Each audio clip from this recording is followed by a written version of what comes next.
My wife walked into our kitchen wearing a dress I'd never seen before and said, "I'm going on a date tonight. Don't wait up." I looked her dead in the eye and replied, "Actually, I was hoping you'd say that." Her face went white because she didn't know I'd already found her secret bank account, discovered my business partner's betrayal, and had enough evidence to destroy both of them. By morning, everything had changed. My name is Clay Anderson. I'm 58 years old, and until 6 months ago, I thought I had my life figured out. A solid marriage of 22 years to my wife Melody.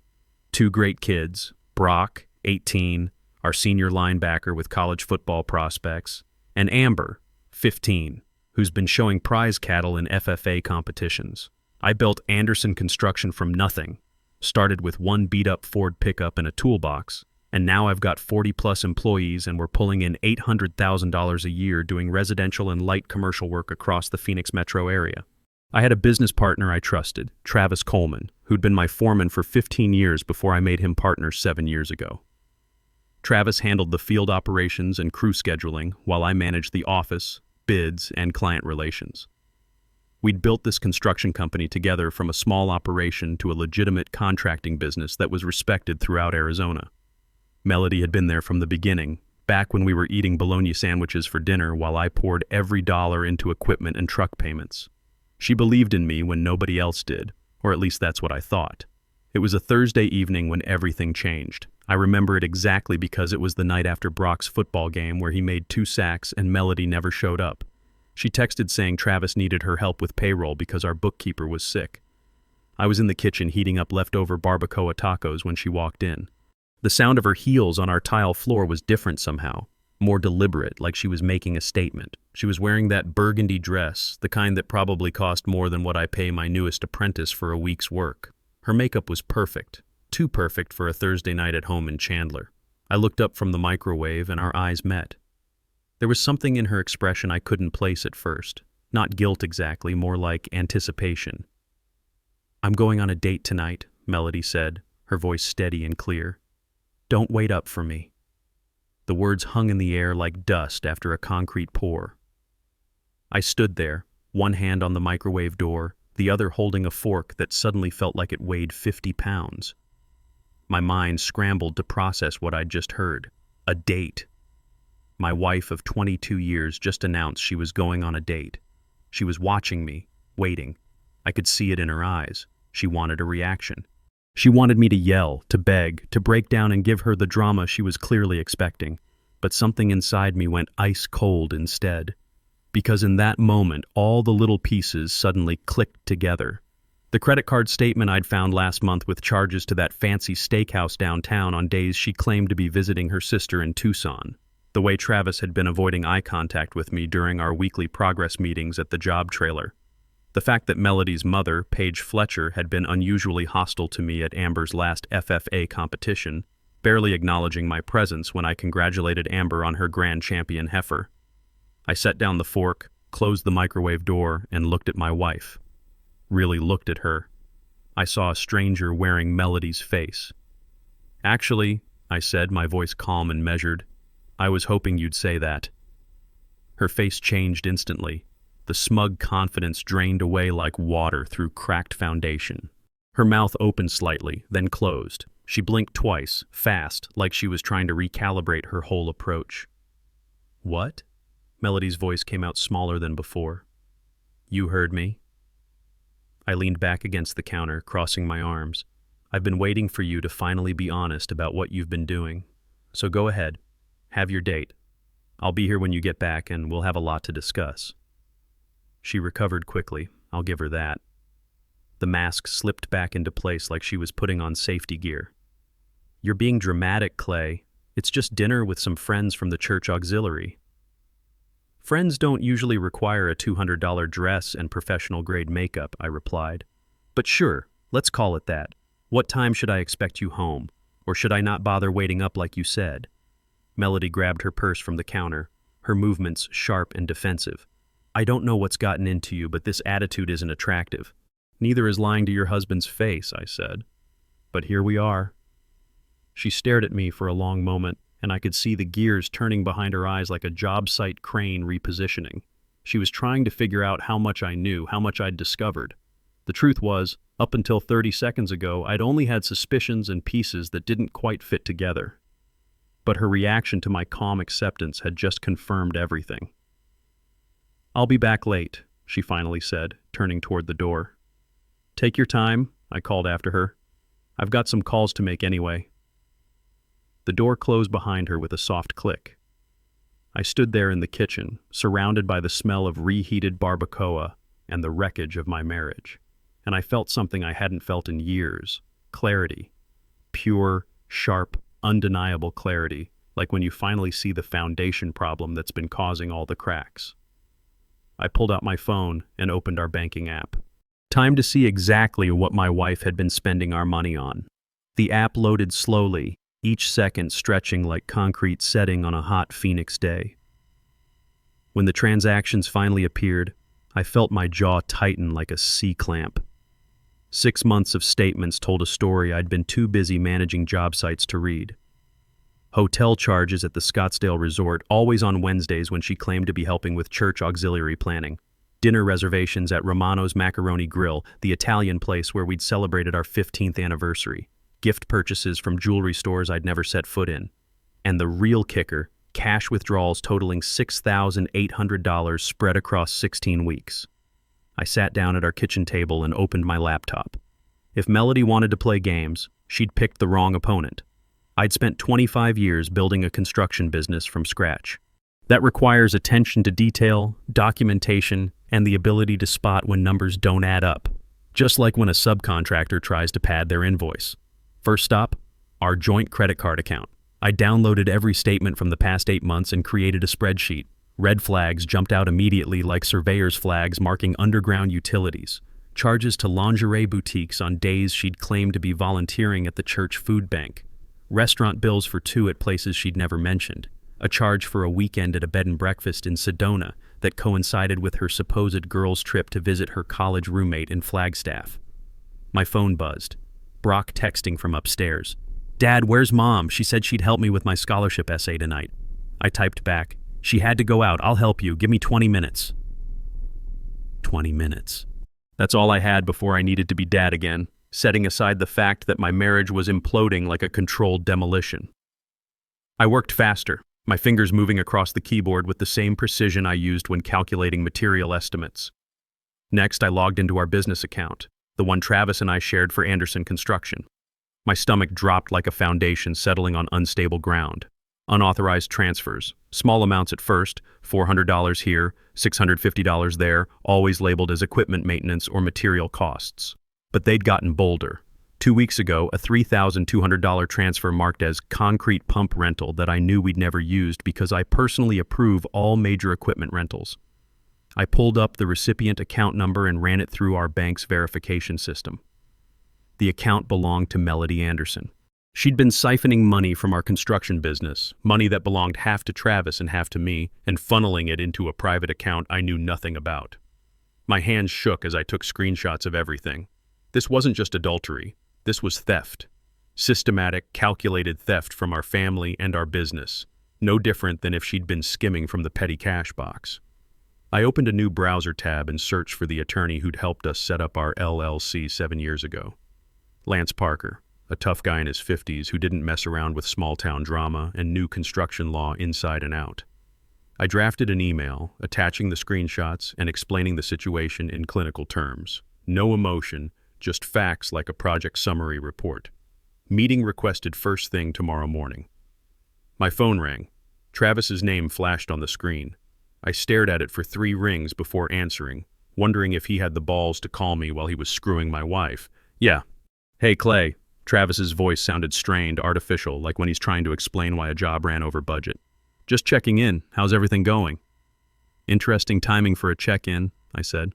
"It's 9:45 on a Thursday night. A pause longer than the time it takes to mix concrete." "Right. Well, I just wanted to make sure we're still good for that concrete pour tomorrow at the Ahwatukee job site." "We don't have a concrete pour scheduled tomorrow, Travis." I kept my voice level, professional, like I was correcting a work schedule mistake. Silence stretched between us like a measuring tape. "Where's Melody right now?" I asked, my voice flat as a laser level. He hung up. I sat there staring at my phone, and something inside me shifted like tectonic plates.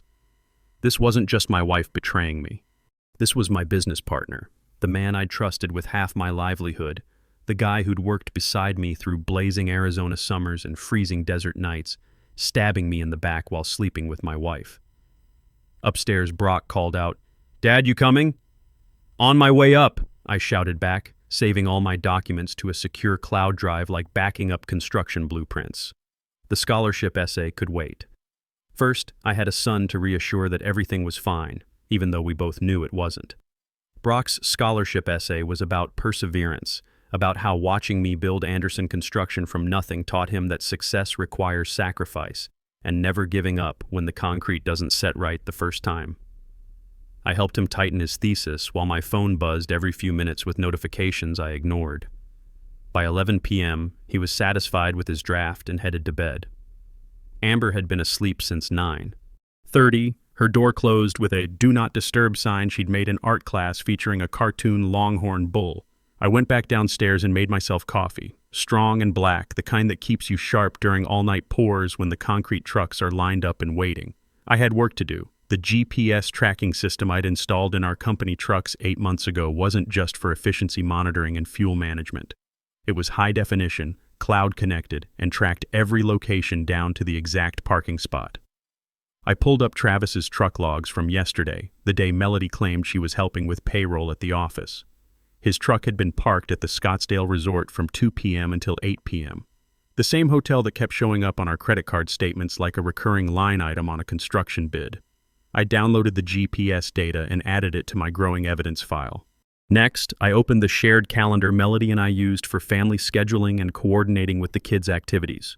She'd been meticulous about updating it, probably to maintain the illusion of transparency, like providing detailed progress reports on a job site. I cross-referenced her entries against the credit card statements. Every church auxiliary meeting matched a hotel charge. Every visit to her sister in Tucson aligned with restaurant bills for 2 at romantic spots across Phoenix. She'd been building an alibi in plain sight, counting on me being too busy with construction estimates and crew scheduling to verify her stories. My phone rang at 11:30. Melody's name flashed on the screen. I let it ring 4 times before answering, the same way I let subcontractors stew when they call about overdue payments. "Yeah. Clay, we need to talk." She sounded upset. Her words clipped like when she's frustrated with the kids. "I'm coming home. Take your time. I'm not going anywhere." "No, you don't understand. I need to explain something to you. This whole thing, it's not what you think." I almost laughed. "Really? So you didn't just announce you were going on a date? You didn't walk out of here dressed like you were meeting someone important?" "I was testing you." Her voice had shifted to something softer, more vulnerable, the tone she used when she wanted me to feel sorry for her, like when she'd overspend on the kids and needed me to cover the shortage. "I wanted to see if you'd fight for us, if you'd show me you still cared." "By lying about where you've been for the past 6 months? By stealing money from our business account? That's one hell of a test, Melody." Silence. Then, "What are you talking about?" "I'm talking about the $6,800 in cash withdrawals, the transfers to your private account, the hotel charges, the restaurant bills, the jewelry you bought for someone who isn't me." I kept my voice level, clinical, like reading specifications from a blueprint. "I'm talking about the fact that you haven't been to a single church auxiliary meeting in 3 months, despite claiming you were there every Wednesday. You've been spying on me. I've been paying attention. There's a difference." I stood up and walked to the window, looking out at our quiet neighborhood where half the houses had been built by Anderson construction crews. "Now you can come home and we can have this conversation face to face, or you can stay wherever you are with whoever you're with. Your choice. But if you come home, you'd better be ready to tell the truth because I already know most of it." She hung up. 25 minutes later, headlights swept across our driveway like work lights illuminating a night pour. Melody's car. I heard her key in the lock, the door opening slowly. She appeared in the kitchen doorway, her makeup smudged, her confident posture from earlier completely gone like scaffolding being dismantled. "Where's Travis?" I asked before she could speak. Her face went pale as fresh concrete. "How did you—" "Just answer the question." He dropped me off at the corner, Melody whispered. Clay, please. Let me explain. I gestured to the chair across from me. Sit down. Start talking. And if I catch you in one more lie, this conversation is over and my next call is to a divorce attorney. Melody sat down like she was approaching a piece of dangerous equipment. Her hands shook as she placed her purse on the table. For a moment, she just stared at her lap, and I wondered if she was calculating her next move or actually feeling something close to remorse. It started 6 months ago, she finally said, her voice barely above a whisper. Travis and I were going over the books at the office after you'd left for that commercial bid meeting in Scottsdale. We were talking and he listened to me in a way you haven't in years. He made me feel seen. So you decided to have an affair with my business partner and steal from our company. I kept my tone flat, refusing to give her the emotional reaction she was fishing for. Skip the romance novel recap and tell me the truth. How much money have you taken? She flinched like I'd just pointed out a major construction defect. About $10,000, but I was going to pay it back. With what money? The cash you've been withdrawing from our joint account? The transfers from our business that Travis authorized? I leaned forward. I've got bank statements, GPS logs, credit card receipts. I know about the hotels, the restaurants, the jewelry. What I want to know is what else you've been hiding. Melody's eyes filled with tears, but I wasn't buying it any more than I'd buy a bid that came in suspiciously low. There's nothing else, I swear. I pulled out my phone and opened a photo I'd found earlier. A social media post from Romano's showing her and Travis in a booth together, looking cozy as newlyweds. The timestamp was from 3 weeks ago, the same night she told me she was at a church planning meeting for the upcoming fundraiser. Try again, I said, sliding the phone across the table like passing construction documents for review. She looked at the image and her face turned gray as weathered concrete. Where did you get that? The restaurant tags customers in their social media posts. You're right there in the background, clear as a property survey marker. I took the phone back. Now I'm going to ask you one more time. What else have you been hiding? Melody was silent for a long moment, staring at the table like she was studying blueprints. Then she said something that made my blood run cold as a January morning pour. Travis and I were planning to buy you out of the business. We've been meeting with potential investors. We were going to offer you a lowball price and force you to sell. I sat back in my chair, processing this like reviewing a structural engineer's report that shows foundation problems. It wasn't just adultery. It wasn't just theft. It was a hostile takeover of the construction company I'd built from nothing, brick by brick, contract by contract. Does Travis know I'm aware of any of this? I don't think so. When you said that thing about hoping I'd tell the truth, he panicked, like when that OSHA inspector showed up unannounced. Told me to come home and deny everything. Said he'd handle damage control tomorrow. What time is he planning to be at the office? 7 o'clock. He's always there early on Fridays to review the week's progress reports and prepare the crew assignments. I looked at the clock on the microwave. It was 12:30 a.m. I had less than 7 hours to get my legal ducks in a row before Travis tried to spin this situation like explaining away cost overruns to a client. Here's what's going to happen, I said, standing up with the same authority I used when addressing my crew on a job site.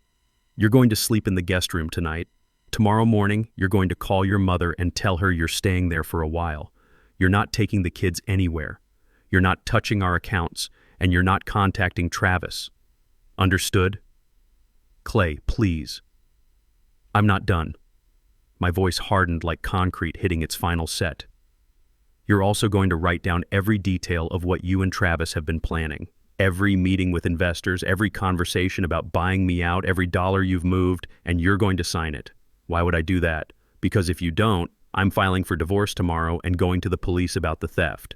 But if you cooperate, if you tell me everything, I might be willing to work something out that doesn't destroy you completely. It was partially a bluff, like bidding on a job when you're not sure about material costs. I was filing for divorce either way, but I needed her confession documented before Travis had a chance to lawyer up and destroy evidence like cleaning up a job site before inspection. Melody nodded slowly, tears streaming down her face like water running off a roof. Okay, I'll do it. Good. Start writing. Melody spent 2 hours writing her confession while I sat across from her, reviewing business contracts and partnership agreements like preparing for a major presentation. By 2:45 a.m., she'd filled 8 pages with details about the affair, the financial theft, and the plan to force me out of Anderson Construction. She signed each page with a shaking hand, like endorsing checks she knew would bounce.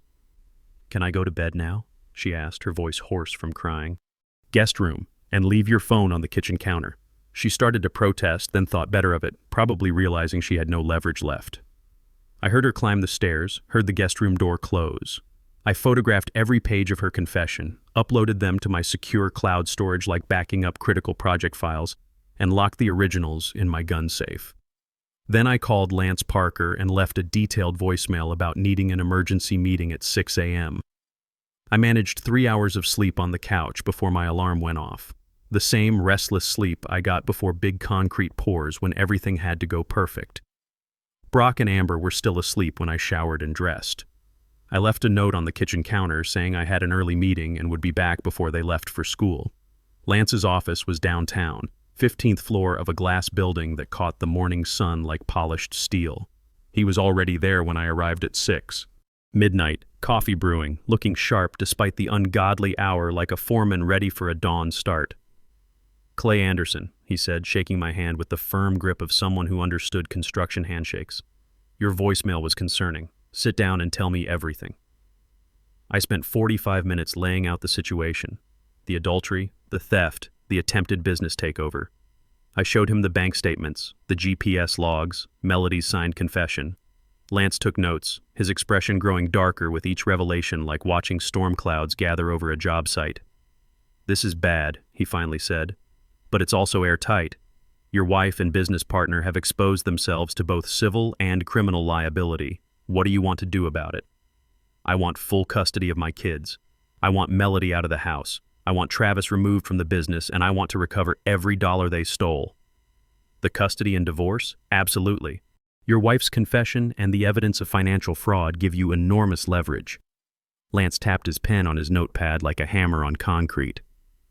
"The business side is trickier. Travis owns 35%. Even with evidence of theft, he could fight removal in court." "What if I bought him out?" "With what capital? You said they've drained nearly $15,000 from the business accounts." I pulled out another folder from my briefcase like producing the final set of architectural drawings. 3 weeks ago, I secured a line of credit against my grandfather's ranch property out near Cave Creek, the one he left me in his will, the one Melody has no legal claim to. It's worth $620,000 and I can access $300,000 immediately. Lance raised an eyebrow. "You saw this coming." "I saw something coming, I just didn't know how bad it would be." I slid the paperwork across his desk like presenting a completed contract. "I want to offer Travis a buyout. 75 cents on the dollar for his 35% share, payment in full within 30 days. If he refuses, we invoke the morality clause and force him out for nothing. That's aggressive. He tried to steal my business and sleep with my wife. Aggressive is me being generous." I stood up. "Can you draft the papers today? I'll have them ready by this afternoon." Lance stood and shook my hand again. "And Clay, your wife's mother, Paige Fletcher, your voicemail mentioned she might be involved in covering for the affair. Be prepared for her to fight dirty during the custody battle." "I'm counting on it," I said. "I've got plans for Paige, too." I left Lance's office at 7:30 and drove straight to our construction yard on the east side of Phoenix. Travis's truck was already there, parked next to our equipment shed like always. I walked into the trailer we used as our main office, the same place where we'd celebrated landing our first commercial contract 5 years ago. Travis was at his desk, staring at his computer screen. He looked up when I entered, and I saw the calculation in his eyes like an estimator trying to figure material costs. He was trying to figure out how much I knew. "Morning, Clay," he said carefully. "Early start today. Had some business to take care of." I closed the office door behind me with the same finality as sealing a concrete pour. "We need to talk about your resignation." Travis's face went through several expressions before settling on confused innocence, like a subcontractor caught padding hours. "My what? Clay, what are you talking about?" I pulled out my phone and played the audio recording I'd made of Melody's confession. Her voice filled the small office, detailing the affair, the stolen money, the plan to force me out and take over Anderson Construction with Travis. His face drained of color like concrete losing its water content as the recording played. When it finished, I pocketed my phone and sat down across from him. Here's the situation, I said, my voice calm and level like explaining safety protocols to a new crew. You violated our partnership agreement in multiple ways. Theft, fraud, and conspiracy to defraud me of my ownership stake. I have documentation of every unauthorized transfer, every hotel charge you billed to the company, every dinner you expensed while you were screwing my wife. Travis opened his mouth, but nothing came out, like a compressor that's lost pressure. Now I'm going to make you an offer, and you're going to accept it because the alternative is much worse. I pulled a folder from my bag and slid it across the desk like presenting final specs to a client. This is a buyout agreement. I'm offering you 75 cents on the dollar for your 35% stake in Anderson Construction.